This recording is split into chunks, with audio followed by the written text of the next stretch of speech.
World war II के बाद अब दुनिया में एक नया चलन था इंटरनेशनल पॉलिटिक्स में कि हम रीजनल प्रॉक्सिमिटी के आधार पर, यानी कि जो पास हैं देश, उनके साथ मिलकर एक रीजनल ग्रुपिंग बनाएंगे, आपस में इकोनॉमिकली मजबूत होंगे और इंटरनेशनल लेवल पर जब पॉलिटिकल इश्यूज की बात आएगी तो साथ खड़े होंगे। लेकिन जब मैं साउथ एशिया की तरफ देखता हूं तो लगता है कि पास होने का मतलब साथ होना नहीं होता। Geographically we are connected but साथ नहीं है। सार्क में अफगानिस्तान, पाकिस्तान, इंडिया, नेपाल, बांग्लादेश, भूटान, श्रीलंका, मालदीव्स, हम सब देश मिलकर सार्क बनाते हैं। सार्क का इतिहास राइट आफ्टर इंडियन इंडिपेंडेंस, उसके रूट्स हमें वहां दिखते हैं। सार्क नहीं बना था, लेकिन एक व्यू था कि हमें भी ऐसा कोई रीजनल ग्रुपिंग बनाना होगा। इनिशियली आइडिया था कि साउथ एशिया में साउथ ईस्ट एशिया, यानी कि जहां पर आज आसियान है, मिलकर भी एक बन सकते हैं। अब यहां पर कुछ काम हो नहीं पाया था, बात 1980s तक पहुंच रही थी। इतने में वहां आसियान का काम हो गया था। अब द पॉइंट इज कि इसकी शुरुआत कहां से हुई? बांग्लादेश। जियाउर रहमान का आइडिया था कि इकोनॉमिकली मजबूत अगर हम हो जाएं तो हम अपने पोटेंशियल का सही इस्तेमाल कर सकते हैं। अब यह आइडिया इंडिया से इससे पहले इमर्ज हो चुका था, बट कोई फ्रूटफुल रिजल्ट नहीं निकला था। यहां से बांग्लादेश से वो पहुंचते हैं नेपाल में, किंग बिरेंद्र के पास। कहते हैं कि देखिए, इतनी बड़ी पॉपुलेशन है, इतनी बड़ी मार्केट है, तो हमें साथ हो जाना चाहिए, किसी ना किसी को प्रयास करना पड़ेगा। खैर, यूनाइटेड नेशन के हेडक्वार्टर के साइडलाइंस पर जो हम सब देशों के रिप्रेजेंटेटिव्स हैं वो मिलते हैं, कहते हैं कि let's make SAARC, South Asia का अपना एक रीजनल कोऑपरेशन का एसोसिएशन बना लेते हैं। तो लेकिन बाकी सब देश तैयार थे, मतलब श्रीलंका, मालदीव्स, भूटान, बांग्लादेश, नेपाल तो स्पीयरहेड कर ही रहे थे, लेकिन इंडिया और पाकिस्तान अभी तैयार नहीं थे। पाकिस्तान को लगता था कि शायद ये इंडिया का एक स्ट्रेटेजिक मूव है। इंडिया इन सभी देशों को साथ लेकर इकोनॉमिकल हेजमॉन बनना चाहता है इस एरिया में, और बाद में उसको स्ट्रेटेजिकली यूज करेगा पाकिस्तान के खिलाफ। अब इंडिया क्यों नहीं बन रहा था? कुछ एक्सपर्ट्स का कहना है कि इंडिया को लगता था कि शायद यहां पर जो बायलैटरल इश्यूज हैं देशों के, उसके साथ मिलकर कोई अल्टरनेटिव ग्रुपिंग बनाकर इंडिया के अगेंस्ट कोई संशय ना पैदा किए जाए। The reason is unequal status with in these nations. हालांकि ये आइडिया इस तर्ज पर था कि देखो, यूरोप में ईयू है, इवन अफ्रीकन यूनियन में, अफ्रीका में अफ्रीकन यूनियन है, साउथ ईस्ट एशिया आसियान है, और ईयू का तो सबसे सक्सेसफुल मॉडल बताया जाता है। इकोनॉमिक इंटीग्रेशन हुआ था स्टील और कोल को लेकर, और फिर देखिए एक बड़ी ताकत बन गई है, यानी कि और ज्यादा ग्रोथ रेट इनका हो गया, प्रोस्पेरिटी हो गई, सिक्योर ज्यादा हो गए। एक समय पर ईयू जोन ऑफ वॉर था, यह जोन ऑफ पीस में कन्वर्ट हो गया। तो यही कुछ सपना था कि यह एरिया भी जोन ऑफ पीस में कन्वर्ट हो जाएगा। एयू, अफ्रीकन यूनियन, उसने भी प्रयास करने स्टार्ट कर दिए और क्रेडिबल चेंजेस वहां पर आ रहे हैं। आसियान हमारे सामने उदाहरण है। लेकिन फिर हुआ क्या? ठीक है, हमने बना तो लिया, लेकिन अभी भी इंडिया और पाकिस्तान में स्केप्टिसिज्म था। स्केप्टिसिज्म बाय डायलॉग चेंज हुआ। 1985 में फाइनली स्थापना हुई। 1985 नाउ यहां पर हमारे पास अदर ऑब्जर्वर स्टेट्स भी आए, 10 ऑब्जर्वर स्टेट आए कि हम भी आपके साथ इशू बेस्ड डायलॉग में शामिल होंगे। हमने कहा ठीक है, आप भी शामिल होते रहिए। 1985 में स्थापना हो गई। बेसिक्स ऑफ एक्ट है, Kathmandu, right, headquarter. Now the point is कि जो वो चाह रहे थे कि एक रीजनल कोऑपरेशन का एक ऐसा एग्जाम्पल बनेगा जो पीपल टू पीपल इंटरेक्शन बढ़ाएगा और इंटरनेशनल लेवल पर इन सब देशों को और मजबूत करेगा। क्या वैसा हो पाया? नहीं, क्योंकि कमेंट्री इस पर आती है कि SAARC is like initiative which is in coma में है। इसके रूट में हम 1979 में जो सोवियत का एग्रेशन हुआ था, या आप कह सकते हैं सोवियत का इंटरवेंशन हुआ था अफगानिस्तान में, वो भी इसका एक लिंक बताया जाता है। क्योंकि उस समय अदर देशों को लगा कि अरे हम शामिल हो जाते हैं, एक ग्रुप बना लेते हैं, तो ऐसे में सिक्योरिटी और ट्रेड पर जो आगे इंपैक्ट आएगा, उस इंपैक्ट में हमें ज्यादा नेगेटिव इंपैक्ट नहीं पड़ेगा। सार्क इस वजह से भी इंपॉर्टेंट है क्योंकि स्ट्रेटेजिकली लोकेटेड है। आप एग्जांपल देखिए, यह है इंडियन ओशन, यहां पर चाइना है। हम सबको पता है कि चेंजिंग वर्ल्ड ऑर्डर में चाइना हेजेमोनी को एक्चुअली क्लेम करना चाहता है वर्ल्ड की, और किसको काउंटर करना चाहता है? यूएस को। वो यूएस जो इंटरनेशनल सिस्टम को लीड करता है। अरे आज का वर्ल्ड ऑर्डर किसका बनाया हुआ है? यूएस का बनाया हुआ है, सीधी सी बात है। आईएमएफ, वर्ल्ड बैंक, डब्ल्यूटीओ, इन सभी की शर्तों पर दुनिया आज काम करती है कि नहीं करती? करती है। यूनाइटेड नेशंस को बनाने में यूएस का मेन रोल रहा है। तो ऐसे में जिसने इस पूरे वर्ल्ड सिस्टम को बनाया है, अब उसको जो चैलेंज मिल रहा है वो यहां से मिल रहा है, और वो साउथ एशिया से कनेक्टेड है। Indian Ocean region, major sea line of communication यहां से होकर जाती है, यहां पर ये सिचुएटेड है साउथ एशिया। इधर गल्फ के बराबर में है साउथ एशिया, तो कहने का मतलब है स्ट्रेटेजिकली लोकेटेड है साउथ एशिया। अगर कहा जाए कि ये साउथ एशियन रीजन जो है आजाद हो गया था ब्रिटिशर्स से, तो ये कहना पूरी तरह सही नहीं होगा फ्रॉम वन पर्सपेक्टिव। आजाद होने का मतलब क्या है कि टेरिटरी से वो लोग बाहर चले गए, तो ये आजाद होना है। लेकिन अगर देखा जाए तो साउथ एशिया की एक स्टंटेड ग्रोथ का कारण ये कॉलोनियल लेगेसी भी है। कारण क्योंकि इस एरिया को उन्होंने इस तरीके से बांटा, मतलब कार्टोग्राफी यानी कि मैप का इस तरीके से उन्होंने इस्तेमाल किया कि वहां पर अभी तक हम उस इतिहास की राइवलरी से जूझ रहे हैं। चाहे आप इंडिया पाकिस्तान देख लीजिए, राइट, नेपाल देख लीजिए, राइट। अब इस रिसर्च पेपर में कहा गया है कि Pakistan at heart of SAARC's failure. Reason क्या है? कहा जाता है कि देखो, एक तो स्ट्रेटेजिक शिज्म है। मतलब क्या हुआ? यानी कि पाकिस्तान स्ट्रेटेजिकली अलाइन नहीं मानता अपने आप को with the rise of south Asia along with India.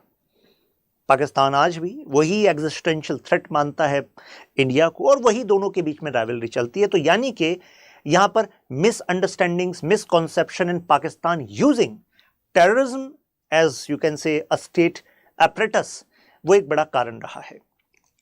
तो देख रहे हैं कि अगर आपके पड़ोस में एक देश रॉन्ग पॉलिसीज का इस्तेमाल करे तो उससे बाकी सब एक साथ नहीं आ पाते, और नहीं आ पाते तो पूरे रीजन का जो प्रोस्पेरिटी का यू कैन से विजन है वो इन्फ्लुएंस हो सकता है। रीजनल कोऑपरेशन इंटरेक्शन की बात की, लेकिन हर कोई चाहता है कि हम इंटरनेशनल लेवल पर अपने रीजनल इंटैक्ट होने के यू कैन से एग्जांपल्स को दिखाएंगे, लेकिन ऐसा हो नहीं पाया। मैंने आपको बताया लॉन्ग हिस्ट्री ऑफ कॉलोनियलिज्म इसका एक उदाहरण है। जैसे कि विंस्टन चर्चिल, उनको एक पता था कि देखो, ये जो आपका इंडियन सब कॉन्टिनेंट है, if it remains united then it is going to have a phenomenal growth, reason being its proximity to what? Its proximity to energy base, that is Gulf. Its huge natural resources, population. तो ऐसे में अगर अपने आप को हेजेमोन रखना है, क्योंकि वो समय था पैक्स ब्रिटिकाना का, यानी कि ब्रिटेन का वर्चस्व था, तो जो वर्चस्व रखता है वो कैसे रखता है? केवल अपनी ताकत को बढ़ाकर रखता है? नहीं, जो पोटेंशियल ताकत हो सकते हैं उनको डिवाइड कर कर भी रखता है। तो ऐसे में वायलेंट कैटोग्राफीज का मतलब होता है कि मैप के ऊपर, बाउंड्रीज के ऊपर लड़ाई हमने इस एरिया में देखी। इस एरिया में फिर इंसर्जेंसी का इशू, सेपरेटिज्म का इशू, क्रॉस बॉर्डर टेररिज्म का इशू, देन आपका वाटर शेयरिंग का इशू। तो ये सब इश्यूज कहीं ना कहीं कनेक्टेड हैं to the roots, which roots are colonial roots. Unequal partners, यानी कि एक यहां पर परसेप्शन फैलाया गया कि देखो, यूरोपियन यूनियन इस वजह से सक्सेसफुल हो पाया कि मोरओवर ये देश जो हैं एक ही लेवल के थे। हालांकि ये फैक्चुअली करेक्ट नहीं है, क्योंकि ईयू को फोर्ज करने में शुरुआत में Germany was the prominent nation. Germany ने मेजर इन्वेस्टमेंट किया कि ईयू साथ आए, और ऐसा ही इंडिया भी कर रहा है कि नहीं कर रहा है। आप एग्जाम्पल देखिए साउथ एशियन सैटेलाइट, आप एग्जाम्पल देखिए India saying that we should have alternative mechanisms so that South Asian neighbors should not get into the trap of China. तो चाइना के ट्रैप में ना आए, आप अल्टरनेटिव्स ढूंढें, हम साथ मिलकर अल्टरनेटिव ढूंढते हैं, आपके इंफ्रास्ट्रक्चर का, आपके पावर जनरेशन का। इंडिया ने एफर्ट्स किया है कि नहीं किया है? नेपाल में, भूटान में, बांग्लादेश को। तो पॉइंट इज कि ये जो अनइक्वल पार्टनरशिप है, ये एक थ्रेट परसेप्शन, एक नैरेटिव है जिसको पाकिस्तान भी पुश करता रहा है कि चाइना देखो, बांग्लादेश के साथ जब पाकिस्तान बात करता है, नेपाल के साथ बात करता है, एक ही बात करता है, देखो कभी भी इंडिया आपको इक्वल पार्टनर नहीं मानेगा। इंडिया तो वो बिग ब्रदर एटीट्यूड रखेगा, आप तो छोटे भाई की तरह ही होंगे। जबकि वर्ल्ड पॉलिटिक्स में एवरीवन इज इक्वल, लेकिन आपको इक्वल स्टेटस नहीं मिलेगा। तो इससे एक एप्रहेंसिव एटमॉस्फेयर फैलेगा कि नहीं फैलेगा? फैलेगा। इंडिया पाकिस्तान में बॉर्डर डिस्प्यूट है, साथ में बांग्लादेश पाकिस्तान में बॉर्डर डिस्प्यूट है। बांग्लादेश बांग्लादेश, यू कैन से अफगानिस्तान पाकिस्तान में बॉर्डर डिस्प्यूट है, क्योंकि बांग्लादेश और पाकिस्तान का जो मुद्दा है वो तो हमने सार्क को बनने से पहले ही सॉल्व हो ही गया था, राइट। आप सब जानते हैं लिबरेशन वॉर ऑफ बांग्लादेश। यहाँ पर मैं अफगानिस्तान पाकिस्तान की बात कर रहा हूँ। मतलब क्या है, अफगानिस्तान में पाश्तूनिस्तान मूवमेंट और पाश्तूनिस्तान का सपना जो कि पाकिस्तान के कुछ क्षेत्रों को क्लेम करता है, राइट। तो यहाँ पर ये जो बॉर्डर डिस्प्यूट है ये अफगानिस्तान के डोमेस्टिक पॉलिटिक्स का भी कारण है। कहा जाता है ये भी एक रीजन है कि पाकिस्तान हमेशा से दखल देने वाली ताकत रहा है अफगानिस्तान में अपनी सिक्योरिटी के लिए, नहीं तो वो पाश्तूनिस्तान की मांग से अफगानिस्तान बेसिकली पाकिस्तान पर एग्जिस्टेंशियल क्राइसिस आ जाएंगे। और आप खुद ही सोचिए, अगर अफगानिस्तान पाकिस्तान दोनों सार्क के मेंबर हैं, आपस में इशू है, तो कैसे यू कैन सी यूनाइटेड हो सकते हैं, एक सिंक हो सकता है। इंडिया नेपाल वाला मुद्दा है, जो जैसे काला पानी वाला मुद्दा है, वहाँ पर सगौली की ट्रिटी और एंग्लो नेपाल वॉर उसको कोट किया जाता है। तो कहने का मतलब हुआ कि मैप से जुड़े हुए इशूज़ हैं, इंसर्जेंसीज हैं, क्रॉस बॉर्डर टेररिज्म है, स्मगलिंग है, ये कारण है। अब यहाँ पर एक और रिसर्च पेपर है, इंडियन रीजनल फॉरेन पॉलिसी। इसमें कहा गया है कि देखिए जो पॉलिसी फॉर्मुलेशन है इसमें चौविनिज्म का इस्तेमाल किया जाता है, हाइपर नेशनलिज्म का इस्तेमाल किया जाता है, जबकि साउथ एशिया को चाहिए कि कॉमन आइडेंटिटी को पुश करे।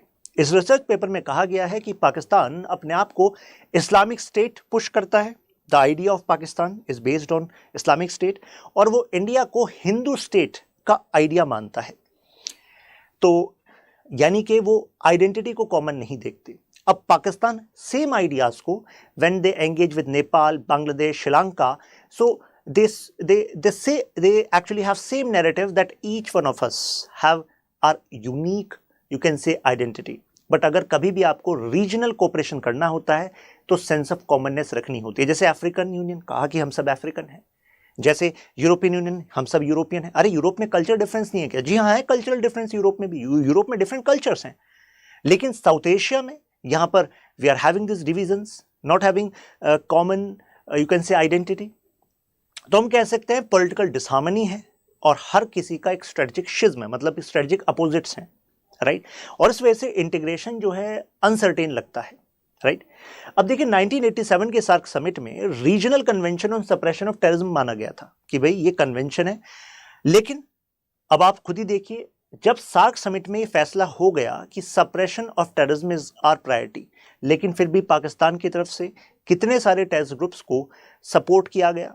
उसके बाद तो हमने कितने सारे युद्ध देखे, इस बीच में हमने कारगिल भी देखा, राइट।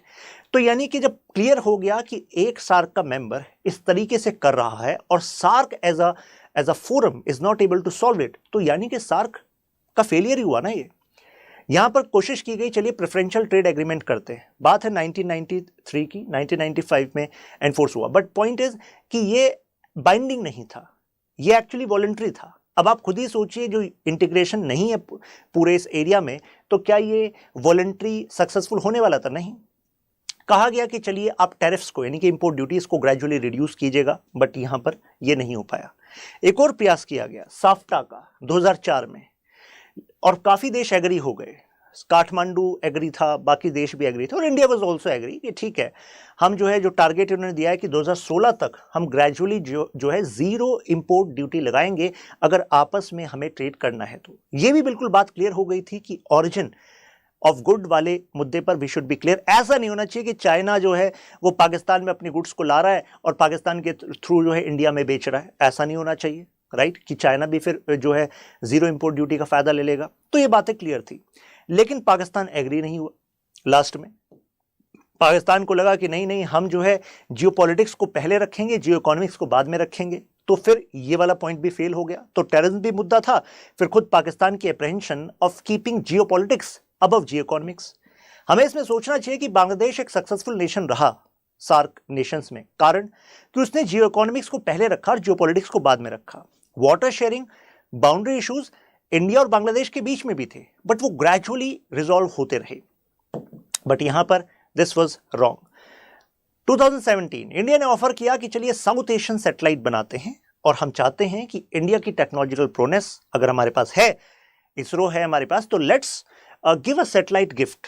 यानी कि आप सब अगर वेदर फोरकास्टिंग हो, आपके एग्रीकल्चर से जुड़ी जानकारियां हो, फिशिंग से जुड़ी जानकारियां हो, मेट्रोलॉजिकल सर्वे हो, उन सब में आपको ये सैटेलाइट मदद देगी। It was a gift of India.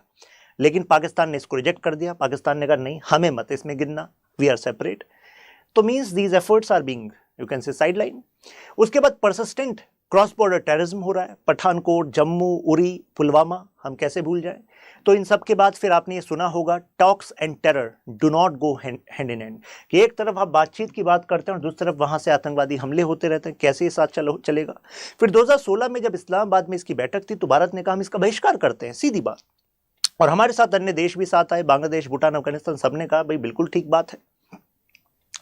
Kashmir एक अनफिनिश एजेंडा लगता है पाकिस्तान को, और इस वजह से पाकिस्तान किसी भी मुद्दे पर एकात्म नहीं रख पाता। अब रीसेंट मीट कैंसिल क्यों गई, वो आपको एक रीजन मैंने बताया था। दूसरा देखिए, अफगानिस्तान वाले मुद्दे पर भारत ने कहा था कि अफगानिस्तान में जो डेमोक्रेटिक गवर्नमेंट थी, भारत उसके साथ सिंक में था। भारत ने कहा कि जो उसके ऑफिशियल रिप्रेजेंटेटिव हैं उसको आप वहां पर बैठने दीजिए। ये जस्ट आफ्टर काबुल में जो तालिबान ने अपने आप को काबिज किया उसके बाद की बात है। पाकिस्तान ने कहा नहीं, तालिबान के रिप्रेजेंटेटिव सार्क में बैठेंगे। इंडिया ने कहा ये क्या बात हुई, अरे तालिबान में हक्कानी नेटवर्क है और हक्कानी नेटवर्क टेररिस्ट ग्रुप है और आप उसको समर्थन देते हैं, उसके रिप्रेजेंटेटिव्स को हम सार्क में कैसे बैठा लें। तो ऐसे में सार्क के अदर मेंबर्स ने कहा लेट्स डू वन थिंग, हम एक एम्प्टी चेयर रखेंगे, यानी कि खाली चेयर रखेंगे, किसकी याद में, कि भाई अफगानिस्तान में का रिप्रेजेंटेटिव, लोकतांत्रिक सरकार, वो कभी ना कभी आएगी, उसका रिप्रेजेंटेटिव यहाँ पर है। लेकिन पाकिस्तान ने कहा हम ऐसा नहीं होने देंगे, तो फिर ये हो ही नहीं पाया।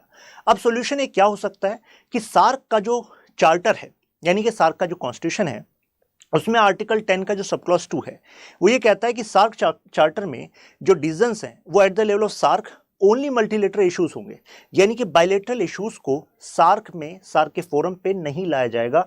केवल वही एजेंडा होंगे सार्क में जो यूनानिमसली, एक मत से सबने डिस्कस किए, उन्हीं को केवल इसमें लाया जाएगा, राइट। यानी कि सार्क समिट को जो इस एरिया के बायलेटरल इश्यूज हैं उनको रिजॉल्व करने में नहीं यूज किया जा सकता। भाई जैसे इंडिया नेपाल वाली बात है, इंडिया पाकिस्तान वाली बात है, उनके लिए नहीं यूज किया जा सकता।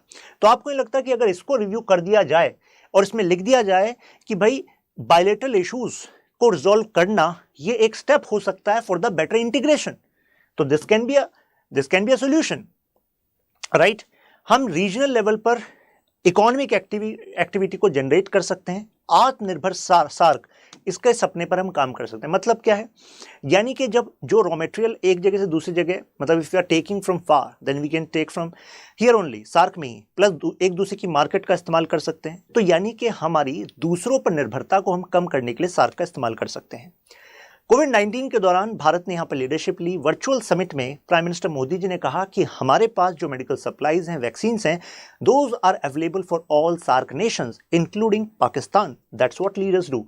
रीडिफाइनिंग सार्क चार्टर, यहां पर हम ASEAN-X फॉर्मूला ला सकते हैं। मतलब क्या हो, ये सॉल्यूशंस में लिखिएगा आपने, यानी कि अगर किसी बात पर पाकिस्तान एग्री नहीं हो रहा तो पाकिस्तान को माइनस कर दो, बाकियों के साथ काम करते रहो, तो this can be a solution, right.